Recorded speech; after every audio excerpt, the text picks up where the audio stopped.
وقف املاک جو ہے وہ اللہ کی ملکیت، اور اللہ کی ملکیت کو اپنے قبضے میں کر لینا، اپنے ذاتی استعمال کے لیے لانا، یہ تو سراسر ناجائز حرام ہے کھلا ہوا۔ جیسے ایک اللہ کا گھر ہے، مسجد ہے، مسجد کی حفاظت جیسے ہر مسلمان ضروری سمجھتا ہے اور اپنی جان قربان کرنے تیار رہتا ہے مسجد کی حفاظت کے لیے، اس لیے کہ وہ اللہ کی ملک ہے، اللہ کا گھر ہے، اسی طریق پر وقف املاک بھی، وہ ملکیت بھی اللہ کی ہے، اس کی حفاظت کی ذمہ داری بھی ہر مسلمان کی ہے۔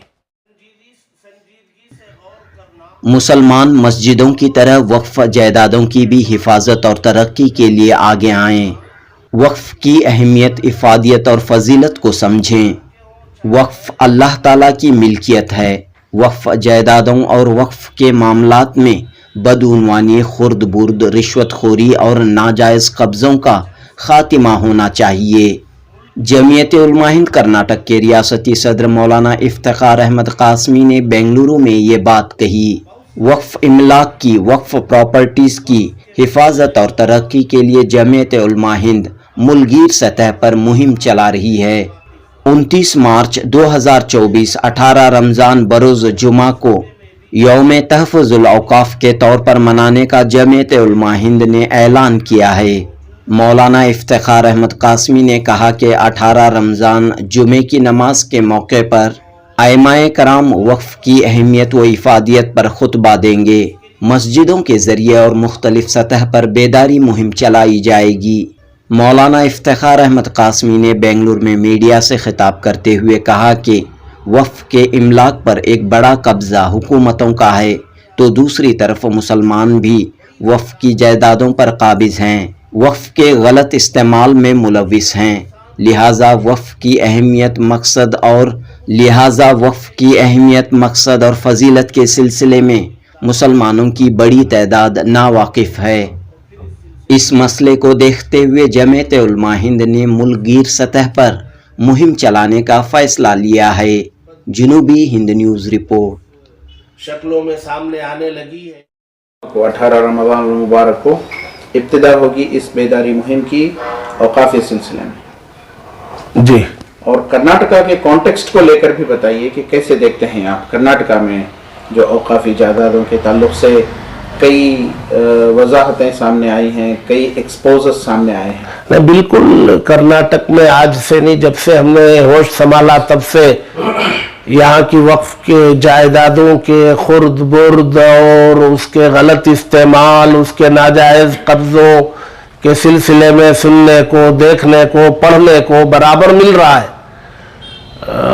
کچھ لوگوں کی مخلصانہ کوششیں بھی سامنے آئی ہیں کہ انہوں نے وقف جائیدادوں کو دوبارہ حاصل کرنے کی کوشش کی ہے، کچھ حاصل بھی ہوئی ہے، حاصل بھی کی گئی ہے۔ تو یہ ایک تو سرکار کے قبضے ہیں اور دوسرا اپنے لوگوں کے بڑے قبضے ہیں نا، انہیں یہ پتہ ہی نہیں کہ جو ہے وقف املاک جو ہے وہ اللہ کی ملکیت، اور اللہ کی ملکیت کو اپنے قبضے میں کر لینا، اپنے ذاتی استعمال کے لیے لانا، یہ تو سراسر ناجائز حرام ہے کھلا ہوا۔ تو افسوس تو یہاں زیادہ ہوتا ہے، بزرگوں نے جن مقاصد کے تحت ان جائیدادوں کو وقف کیا ہے اس مصرف میں استعمال کرنا اس کا ضروری ہے۔ یہاں تک کہا گیا کہ وقف کرنے والے نے جہاں جو شرط لگائی کہ اس وقف شدہ املاک کو کہاں خرچ کریں، کیسے کریں، یہ شرائط جو ہے یہ نص کی طرح ہے، قرآن و حدیث کی طرح ہے، یعنی اس پر عمل کرنا ایسے ہی ضروری ہے جیسے قرآن و حدیث پر عمل کیا جاتا ہے۔ لیکن ہے قبضہ بہرحال، تو اس سلسلے میں ایک عمومی سطح پر بیداری ہو اور ایک عمومی تحریک چلے جس میں ہر مسلمان شامل ہو تو ممکن ہے۔ اور کچھ لوگ سرکاروں کی بدنیتی بھی مختلف شکلوں میں سامنے آنے لگی ہے، تو پیشگی طور پر ہم لوگوں کو بیدار ہونا اور اس سلسلے میں اقدامات کرنا یہ ضروری ہے۔ اب یہ جو 18 رمضان کو جو خطبہ رکھا گیا ہے، کیا اپیل ہے علماء کرام سے، ائمہ کرام سے اور عوام الناس سے خاص کر؟ یہ ہے کہ وقف جو ہے وہ اللہ کی ملکیت ہے، اور اللہ کی ملکیت کی حفاظت جو ہے ہر مسلمان کی ذمہ داری ہے۔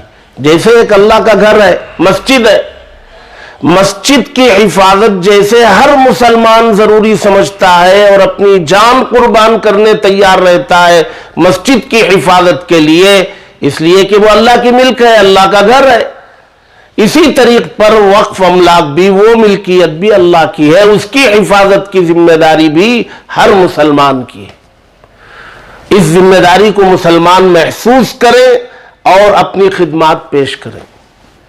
تو یہ علماء کرام کے لیے جو ہے 18 رمضان مبارک کے تعلق سے جو خطبہ ترتیب دیا گیا ہے اس کے متعلق بتائیں۔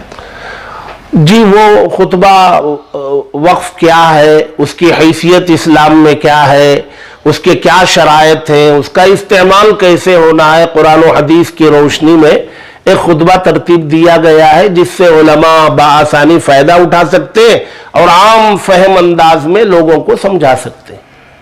تو یہ آپ نے بتایا کہ قومی سطح پر جو ہے جمعیت علماء کی جانب سے کارروائیاں چلی ہیں، یہ اوقاف کو لے کر کے کئی اقدامات اٹھائے گئے ہیں، اس پر ذرا سا اختصار میں روشنی ڈالیں۔ وہ اقدامات میں ابھی تو وہ چل ہی رہی ہے، اور جہاں دشواریاں پیش آئی ہے اس کے حل کے طور پر یہ نتیجہ نکلا ہے کہ عمومی بیداری ضروری، لہذا ان دشواریوں کے حل کے لیے اول مرحلہ میں یہ کام کیا جا رہا ہے۔